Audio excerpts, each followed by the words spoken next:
ఇక దాని తర్వాత ఏం చేయాలో నేను మీకు ఎక్స్ప్లెయిన్ చేస్తాను. ఏం చేయాలంటే what is this now Sanjay?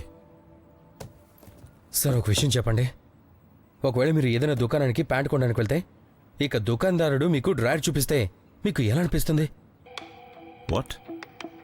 కదా సార్. సార్ నేను స్టార్టప్ ఐడియా మీద పనిచేయడం కోసం దగ్గరలోనే ఒక రూమ్ వెతుకుతున్నాను. బ్రోకర్కి నేను నా రిక్వైర్మెంట్ ఇచ్చాను. తను చాలా ప్రేమగా చెప్పాడు చూపిస్తాను. ఓకే నేను చెప్పానంటే సింగిల్ రూమ్ చూపించు. తను డబుల్ షేరింగ్ రూమ్ చూపించాడు. నేను కిటికీ ఉన్న రూమ్ చూపించమన్నాను, తను బెడ్ లేనిది చూపించాడు. నేను బెడ్తో ఉన్న రూమ్ చూపించమన్నాను, తను ఎలాంటి రూమ్ చూపించాడంటే అందులో కేవలం బెడ్డే పట్టే చోటు ఉంది. చూపిస్తాను అని తను నాకు అవసరం లేని రూమ్లన్నీ చూపించాడు. సంజయ్ ప్లీజ్ సార్, ఒకవేళ తిప్పించుకోవాలని చూసేవాడైతే మరి రిక్వైర్మెంట్ ఎందుకు తీసుకోకు. 2 కారణాలుంటాయి. ఒకటి నాకు చెప్పడం రాదేమో, తనకు అర్థం కాలేదేమో, లేకపోతే బ్రోకర్స్ బుద్ధే బాలేదేమో, వాళ్ళు అర్థం చేసుకోవడం లేదేమో. ఇక రెంట్ అది కామెడీ. ఒకవేళ రూమ్ సైజ్ మ్యాచ్ బాక్స్ ఎంత ఉంటే ఇక రెంట్ స్వీట్ బాక్స్ సైజ్ అంతా ఎందుకుంది? ఇది ఎక్కడ వేరే సార్? సార్ నేను 2 వారాల దాకా అక్కడ ఇక్కడ తిరిగిన తర్వాత నేను ఒక రూమ్ ని ఫైనల్ చేశాను. నాకు ఒక రూమ్ దొరికింది. కానీ బ్రోకర్ ఆ రూమ్ ని ఇంకెవరికో ఇచ్చేశాడు. ఎందుకు? అత్యాస. వేరేవాడు రెంట్ ఎక్కువ ఇస్తున్నాడు. సరే ఒప్పుకుంటారా, మీరు బిజినెస్ మ్యాన్, మీరు ప్రాఫిట్ వెంట పరిగెడతారు. కానీ సార్ బిజినెస్ లో మాట ఇవ్వడం అనేదంటూ ఒకటి ఉండాలి కదా. సింపుల్ ప్రాసెస్ ని కాంప్లికేట్ చేసేసి తిప్పించి రౌండ్ కొట్టించి బ్రోకర్లు కేవలం డబ్బు సంపాదించుకున్నారు. కస్టమర్ ఫీలింగ్స్ గురించి ఎలాంటి పట్టింపు లేదు.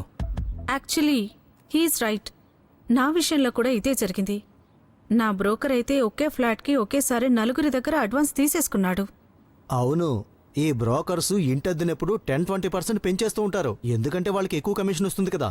ఇన్ఫాక్ట్ బ్రోకర్స్ టెనెంట్ నుంచి డబ్బులు తీసుకుని వాళ్ళని దబాయిస్తారు. తర్వాత వాళ్ళకి నచ్చినట్టు ఆటాడిస్తారు. నేను నిన్ను ఇక్కడికి ప్రెజెంటేషన్ ఇవ్వడానికి రమ్మన్నాను. We are not to listen to your life problems. Okay, ఒకవేళ ఎక్స్టెన్షన్ కావాలంటే you could have told me. What is this bullshit? What are these issues? అసలు ఇదంతా ఏంటి? ఈ బ్యాగ్ ఇవన్నీ ఏంటి అసలు? ఎక్స్క్యూజ్ ఇవ్వడం లేదు సార్, ఇది నా ప్రెజెంటేషన్.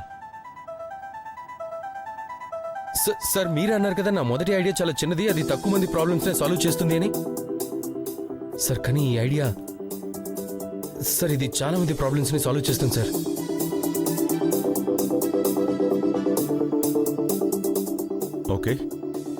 ఓకే సంజయ్, ప్రాబ్లం ఎలా సాల్వ్ చేస్తావు?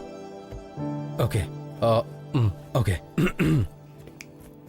సార్ నేను ఈ పీజీ సిస్టమ్ నుంచి ఈ బ్రోకర్ని తీసి పారేస్తాను. ఒక వెబ్సైట్ తయారు చేస్తాను. అందులో బయర్స్ ఇంకా సెల్లర్స్ డైరెక్ట్గా మాట్లాడుకోవచ్చు. No middleman involved. అలాగే కమిషన్ కూడా ఏదో ఒక నెల రెంట్ ఉండదు, ఒక నామినల్ ఫిక్స్డ్ మంత్లీ అమౌంట్ ఉంటుంది. ఇంకా సార్ అన్నిటికంటే యూనిక్ మ్యాటర్, మీ రిక్వైర్మెంట్ ప్రకారం మీరు ఎలాంటి ఇల్లు చూడాలో దాన్ని మీరు ఇంట్లోనే కూర్చొని చూడొచ్చు. ఎందుకంటే మన ఇంటి ఫోటోలన్నీ వెబ్సైట్లో అప్లోడ్ చేస్తూ ఉంటాం. ఒకవేళ మీకు ఫొటోస్ నచ్చినట్లయితే అప్పుడు పర్సనల్గా వెళ్ళి చూడండి. No waste of time, effort and money.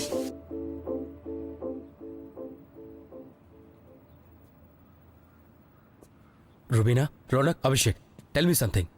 ఒకవేళ మీ దగ్గర ఇలాంటి వెబ్సైట్ ఉంటే గనక మీ రిక్వైర్మెంట్కి సరిపడే ఇల్లు ఇప్పించేది, అప్పుడు మీరు బ్రోకర్స్ దగ్గరికి వెళ్తారా? వెళ్ళాం సార్. నేను పీజీ సిస్టమ్ని అఫోర్డబుల్గా మార్చాలనుకుంటున్నాను. నేను జనాల లైఫ్ని ఈజీ చేయాలనుకుంటున్నాను సార్.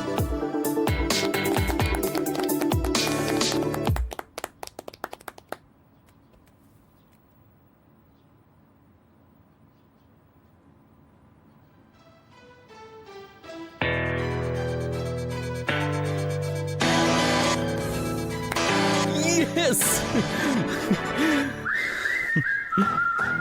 Thank God.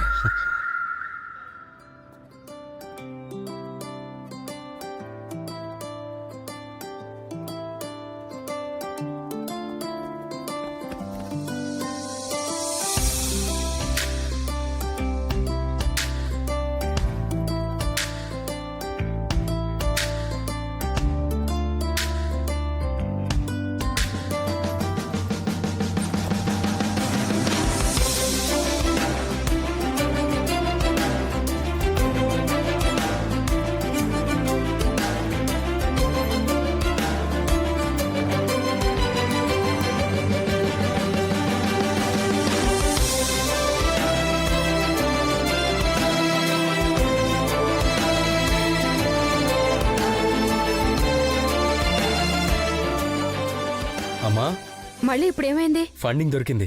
జై భవానీ మాత. మొత్తం 10 లక్షలు. అలానే ఉండడానికి ఇల్లు కూడా ఇచ్చారు. ఏమంటున్నావురా నువ్వు?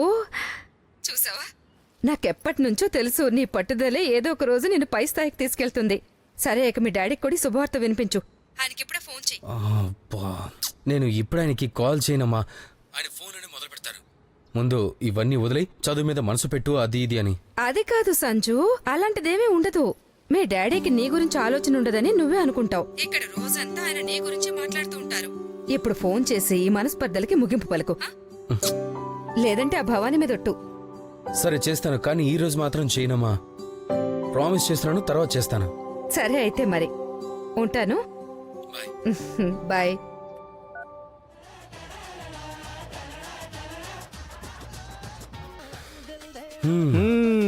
ఇంకేంటి బాబు సంజయ్ శర్మ, ఫ్లాట్ బాగుంది. అవును, 10 లక్షలు ఎందుకు? ప్రస్తుతానికి సీడ్ ఫండింగే దొరికిందా? What about deliverables? ఏమేం చేయమని మిహిర్ చెప్పాడు? ఈ ప్రోటోటైప్ రెడీ చేయాలి, అలాగే 6 నెలల్లో కంపెనీని నిలబెట్టాలి. 6 నెలల్లో ప్రోటోటైప్, అలాగే మొత్తం కంపెనీ కూడానా? అంటే నీకు ఒక మంచి టీం కావాల్సి ఉంటుంది. డిపార్ట్మెంట్ హెడ్స్ కావాలి. ఏం డిపార్ట్మెంట్స్? అదే usual tech, sales, design, product development, other వేరిస్ట్. అలాగే ఒక మంచి టాలెంట్ ఉన్న వ్యక్తులకి నువ్వు శాలరీ ఇవ్వాల్సి ఉంటుంది. 2.5-3 లక్షలు మంత్లీ. 2.5-3? నాకు నీ మూడు చెడగొట్టడం ఇష్టం లేదు, కానీ 10 లక్షల్లో కిరాణా దుకాణమే సెటిల్ అవ్వదు. ఇక నీ బిజినెస్ ఎలా సెటిల్ చేస్తావు? బేసికల్లీ మిహిర్ నిన్ను ఇప్పుడు కూడా టెస్ట్ చేస్తున్నాడు. కానీ 10 లక్షలు ఊరికి ఇచ్చేస్తాడా?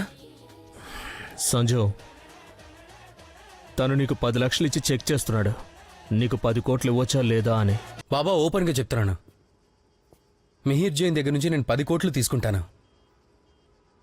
చూస్తూ ఉంటా.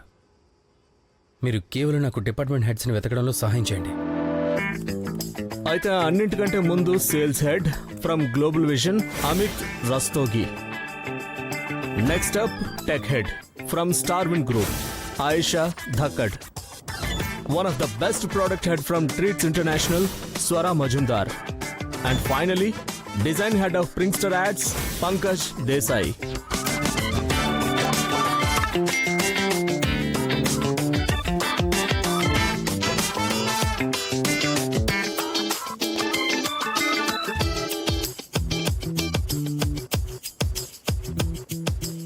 ఇది నీ మొదటి వెంచర్ అవునా?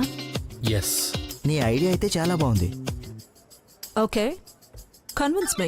ఇప్పటి వరకు సీడ్ ఫండింగ్ దొరికింది కదా. నువ్వు ఏం కోరుకుంటున్నావంటే నేను నా హై పేయింగ్ జాబ్ వదిలేసి నీ స్టార్టప్ లో జాయిన్ అవ్వాలని. Why should I join a kid who hasn't even finished college yet? So you want me to design and package a company that doesn't even existed at this point?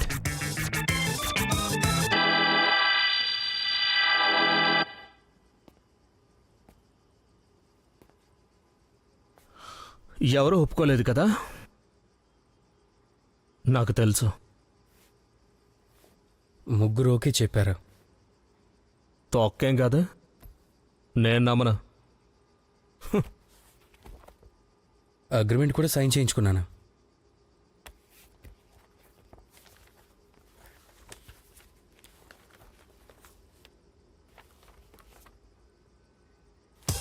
ఎలా convince చేసావు? ప్రస్తుతం మీరు రాత్రింబవళ్ళు కష్టపడుతున్నారు, కానీ మీ boss కోసం. Technically మీరు మీ లైఫ్లోని prime టైంని ఇంకొకరి కంపెనీని నిలబెట్టడానికి వెచ్చిస్తున్నారు. దానికంటే మనం కలిసి కష్టపడడం బెటర్. కానీ అది మీకోసం. సొంత కంపెనీని నిలబెడదాం మన టర్మ్స్తో. జాబ్ చేసే రోజులు పోయాయి. నాతో పాటు మీరు కో ఫౌండర్లు అయిపోండి. కలిసి కష్టపడదాం. మనం మన ఎంపైర్ని నిలబెడదాం. అంటే